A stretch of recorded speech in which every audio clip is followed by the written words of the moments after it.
पंचायत चुनाव 2021 को लेकर बिहार के मुख्यमंत्री नीतीश कुमार लेंगे फैसला। पंचायत चुनाव होगा या नहीं, इस पर मुख्यमंत्री ही ले सकते हैं फैसला। इधर नहीं हुआ पंचायत चुनाव तो 31 जुलाई तक सभी ईवीएम को लौटा दिया जाएगा।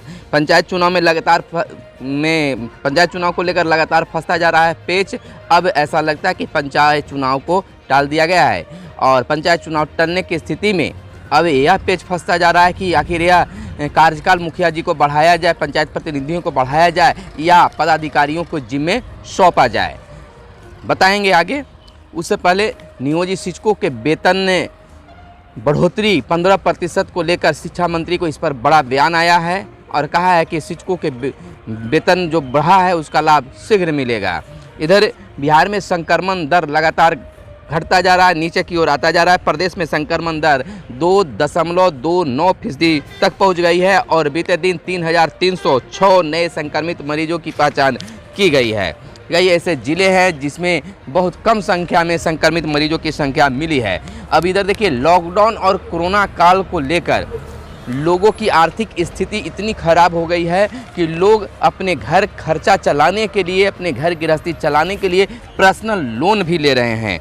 सुशील कुमार उत्तर रेलवे से निलंबित किया गया। राज्य में डॉक्टर से लेकर, बड़ी खबर है बिहार के लोगों के लिए कि राज्य में डॉक्टर से लेकर चपरासी तक के कर्मचारियों का मानदेय बढ़ाया गया। डॉक्टर से लेकर चपरासी तक के कर्मचारियों को मानदेय बढ़ाया गया है।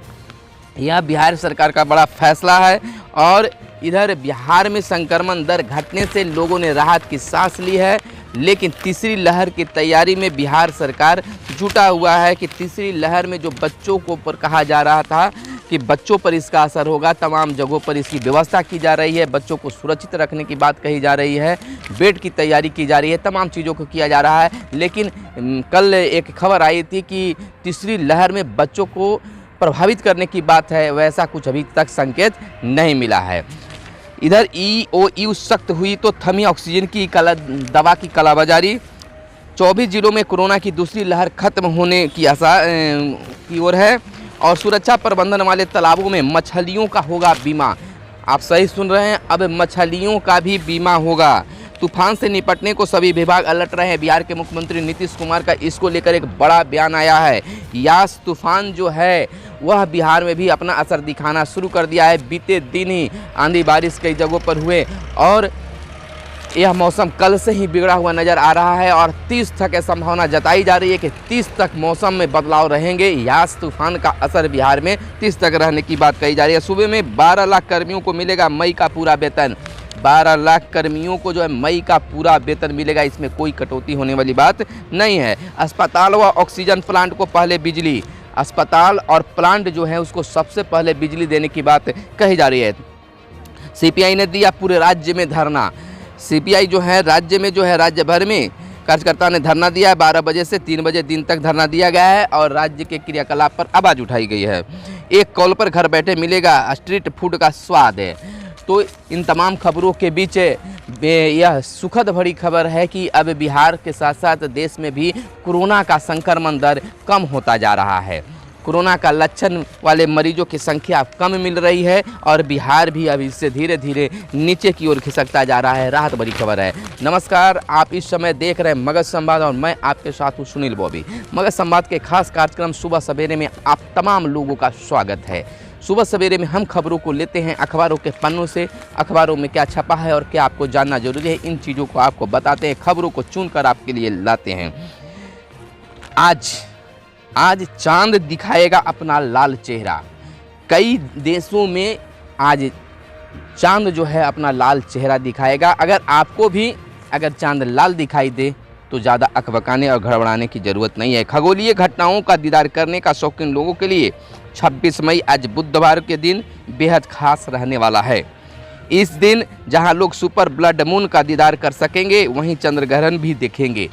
भारत में तो यह दिखने वाला नहीं है, अन्य देशों में दिखेगा। चंद्र ग्रहण भी है और जो चांद है उसका दीदार लाल रंगों में आप कर सकते हैं, देख सकते हैं। 30% ज़्यादा सुर्ख नज़र आएगा चंद्रमा, 7 गुना ज़्यादा बड़ा नज़र आएगा चंद्रमा। और इतना ही नहीं, बहुत कुछ बदला हुआ आकाश में दिखाई देगा, लेकिन भारत में इसकी संभावना कम दिखती है। इधर आपको बता दें कि बिहार में आर्थिक स्थिति या देश स्तर पर कह सकते हैं, दुनिया में भी कह सकते हैं कि आर्थिक स्थिति लोगों की इतनी कमज़ोर हो गई है कि अब पर्सनल लोन लेकर लोग अपना घर का खर्चा चला रहे हैं। कई प्रकार के पर्सनल लोन ले रहे हैं लोग और उससे अपना घर की खर्चा चला रहे हैं। बहुत सारे जो लगातार यह दुकानें बंद हो रही है, लोगों का धंधा रोजगार बंद हो रहा है, तमाम चीज़ों को बंद कर दिया गया है। इसको लेकर लोग जो हैं अब पर्सनल लोन ले रहे हैं, पर्सनल लोन लेकर अपने घर की खर्चा को चला रहे हैं। और एक बड़ी खबर बिहार के डॉक्टरों के लिए और अन्य कर्मचारियों के लिए है। राज्य सरकार ने निर्णय लिया है कि राज्य में डॉक्टर से लेकर चपरासी तक के मानदेय में बढ़ोतरी किया जाएगा। फटाफट एक अंदाज में देखते हैं कितना किनको बढ़ाया जा रहा है, क्या है आज की खबर। स्वास्थ्य विभाग ने अपने संविदा कर्मियों के मानदेय में बढ़ोतरी कर दी है। 30 से अधिक पदों के मानदेय में बढ़ोतरी किए जाने का आदेश मंगलवार को जारी किया गया। इसमें 30 पद स्वास्थ्य विभाग द्वारा स्वीकृत पद है। इसके मानदेय का निर्धारण मूल वेतन, महंगाई भत्ता और अन्य भत्तों को जोड़कर किया गया है। वहीं मेडिकल कॉलेज, अस्पताल, रेजिडेंस ट्यूटर का मानदेय भी बढ़ाया गया। प्रथम वर्ष के लिए 60,000 से बढ़ाकर 85,000, द्वितीय वर्ष के लिए 65,000 से बढ़ाकर 90,000 और तृतीय वर्ष के लिए 70,000 से बढ़ाकर 95,000 रुपये निर्धारित किए गए हैं। तो अब डॉक्टरों और चपरासियों, जब डॉक्टर से लेकर चपरासी तक का वेतन बढ़ाया गया है। बिहार झारखंड में यास की आहट, कई जिलों में बारिश। बिहार और झारखंड में जो है यास का असर दिखने बीते दिन से ही हुआ है और आंधी बारिश का अंदेशा जताया गया है, अलर्ट जारी किया गया है। बिहार सरकार ने भी सभी जिलाधिकारियों को अलर्ट मोड में कर दिया है और कहा है कि लोगों को सुरक्षा प्रदान करें। प्रदेश में संक्रमण दर 2.29% तक पहुंचा। कल बीते दिन जो है 3,300 नए संक्रमित मरीजों की पहचान की गई है। कई जिलों में अब भी 100 से पार संक्रमित मरीज मिले हैं। फिर भी राहत भरी खबर है, सतर्क रहने की ज़रूरत है और समाज, खुद बचते हुए समाज को भी बचाने की ज़रूरत है। तो आज की खबर में यह सुखद खबर है कि अब बिहार में संक्रमण दर जो है, कोरोना संक्रमण की जो दर है वह धीरे धीरे अब कम होते जा रहा है। इधर आपको बता दें कि EOU सख्त हुई तो थमी ऑक्सीजन दवा की कालाबाजारी। दवा की कालाबाजारी अगर कम हो जाएगी तो ऐसा नहीं है कि कंपनियां उत्पाद नहीं कर रही है, लेकिन कालाबाजारी के कारण यह काम दिक्कत पहुंच जा रहा है। शोध किया गया है 24 जिलों में कोरोना की दूसरी लहर खत्म होने की ओर है। 24 जिले ऐसे हैं जहां पर कोरोना का असर जो है खत्म होने की ओर है, चला जा रहा है। कई ऐसे भी जिले हैं जहां 100 से अधिक आज भी मरीज मिल रहे हैं। सुरक्षा प्रबंधन वाले तालाबों की मछलियों का होगा बीमा। राज्य मछली पालकों को उनकी मछलियों का नुकसान की भरपाई करने के लिए मत्स्य फसल बीमा योजना में पशु एवं मत्स्य संसाधन विभाग द्वारा अंतिम रूप दिया जा रहा है, यानी कि अब मछलियों का भी बीमा होगा। अस्पताल और ऑक्सीजन प्लांट को पहले बिजली मिलेगा। अस्पताल और ऑक्सीजन जो प्लांट हैं, जहां ऑक्सीजन का निर्माण हो रहा है, बन रहे हैं, संग्रहित किया जा रहा है, वहां पर सबसे पहले बिजली देने की बात बिहार सरकार के द्वारा कहा जा रहा है। तूफान से निपटने के लिए सभी जिलाधिकारी को अलर्ट बिहार में कर दिया गया है। सूबे के 12 लाख कर्मियों को मिलेगा मई का पूरा वेतन। मई महीने में कुछ लोग अगर लापता रहे हैं, छुट्टी पर रहे हैं, तो उनकी वेतन की कटौती नहीं होगी, उनका पूरा वेतन मिलेगा। और बिहार सरकार पर आवाज़ उठाते हुए स्वास्थ्य व्यवस्था को दरकिनार, स्वास्थ्य विभाग पर उंगली उठाते हुए CPI ने पूरे राज्य में कल धरना दिया है। एक कॉल पर घर बैठे मिलेगा स्ट्रीट फूड का स्वाद। ये अच्छी खबर है लोगों के लिए।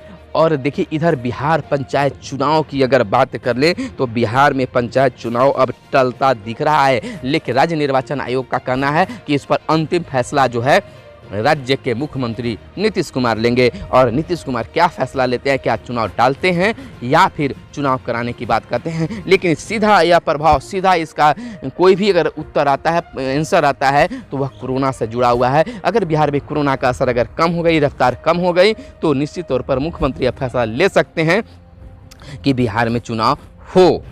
ऐसे भी 15 जून तक अभी कार्यकाल है, 15 जून के बाद जो है कार्यकाल समाप्त होगा, उससे पहले निर्णय लेने की जरूरत है, उससे पहले निर्णय भी ले लिया जाएगा। लेकिन अगर चुनाव नहीं होता है तो 31 जुलाई तक सभी ईवीएम जो मंगाया गया है खरीदने की बात हुई, वह तमाम चीज़ों को वापस लौटा दिया जाएगा। पंचायत चुनाव को लेकर अभी भी कई पेच फंसे हुए हैं और कहा जा रहा है कि अब पंचायत चुनाव नहीं होगा। पंचायती राज मंत्री सम्राट चौधरी ने बताया कि पंचायत आम चुनाव कराने की जिम्मेदारी राज्य निर्वाचन आयोग पर है। आयोग ही तय करेगा कि चुनाव कब कराया जाए। उन्होंने कहा कि सरकार का काम है कि पंचायत चुनाव के लिए जितने भी आवश्यक संसाधन है उसे उपलब्ध करा दिया जाए। यानी कि अब सरकार की ओर से भी पक्ष आने लगा है कि यह सरकार की जिम्मेवारी नहीं बल्कि राज्य निर्वाचन आयोग की जिम्मेवारी है। अब यह भी एक पेच ही कहा जा सकता है। अगर दूसरी खबर की बात कर लें तो इधर शिक्षक बहाली को लेकर भी शिक्षा मंत्री का बड़ा बयान आया है। उन्होंने कहा है कि शिक्षक बहाली हम तो करना चाहते हैं, सभी तैयारियां पूरी कर ली गई है, लेकिन कोर्ट इस पर रोक लगाई। अगर कोर्ट आज अगर आदेश दे तो हम आज से ही इस पर काम शुरू कर देंगे। शिक्षा मंत्री विजय कुमार चौधरी ने विपक्ष के नेता तेजस्वी यादव का नाम लिए बगैर उन पर करारा पलटवार किया है। कहा है कि जो इस पर सवाल उठा रहे हैं, यह कह रहे हैं कि सरकार शिक्षकों की बहाली नहीं कर रही है। दरअसल उन्हें इस विषय से कोई सरोकार ही नहीं है। जिन्हें भी इस विषय में से थोड़ा सरोकार है तो उन्हें पता है कि शिक्षकों की नियुक्तियां न्यायिक हस्तक्षेप के कारण रुकी हुई है। दूसरी बड़ी खबर बिहार के नियोजित शिक्षकों के लिए। बिहार के नियोजित शिक्षकों का जो बढ़ा हुआ 15% वेतन है, वेतन में 15% की जो बढ़ोतरी की गई है वह 1 अप्रैल 2021 से किया गया है, लेकिन अभी उसका लाभ नहीं मिल रहा है। उसको एरियर के रूप में जब भी मिलेगा तो उसको एरियर के रूप में वह लाभ दिया जाएगा, लेकिन वेतन के साथ बढ़े हुए वेतन का लाभ जुलाई से मिलने की संभावना है। बिहार के शिक्षा मंत्री ने भी कह दिया है कि जो शिक्षक को वेतन बढ़ा है, नियोजित शिक्षकों का वेतन बढ़ा है, 1 अप्रैल 2021 से उनका लाभ मिलेगा और जुलाई प्रयास किया जा रहा है कि जुलाई से उनके नए वेतन के साथ वेतन जुड़कर वेतन बढ़ोतरी का जो बढ़ा हुआ रकम है उसको जोड़कर जुलाई महीने से दिया जाए। जुलाई से पहले पे फिक्सेशन का काम पूरा कर लिया जाएगा। और दूसरी बड़ी खबर, शिक्षा मंत्री ने ही कहा है कि हम चाहते हैं कि बिहार के शिक्षकों की जो मांगे उसको पूरा किया जाए और तबादला को लेकर हमेशा आवाज़ उठाया जा रहा है, लेकिन कोरोना काल के कारण सारी व्यवस्था अस्त व्यस्त होने के कारण तबादला भी हम नहीं कर पाए हैं, लेकिन जुलाई तक तबादला होने की बात कही गई है। शिक्षा विभाग ने भी इसे स्वीकारा है। कहा गया कि हमारा सारा तमाम चीज़ों को पूरा कर लिया गया है, हर सिस्टम को तैयार कर लिया गया है। अब इंतजार है कि कोरोना का रफ्तार कुछ कम और हो, उसके बाद प्रक्रिया को शुरू कर दी जाएगी, तो दोनों काम जो है जुलाई तक पूरी करने की बात कही जाई है। फिलहाल दीजिए हमें इजाज़त, देखते रहिए मगध संवाद। धन्यवाद। जय हिंद, जय भारत, वंदे मातरम।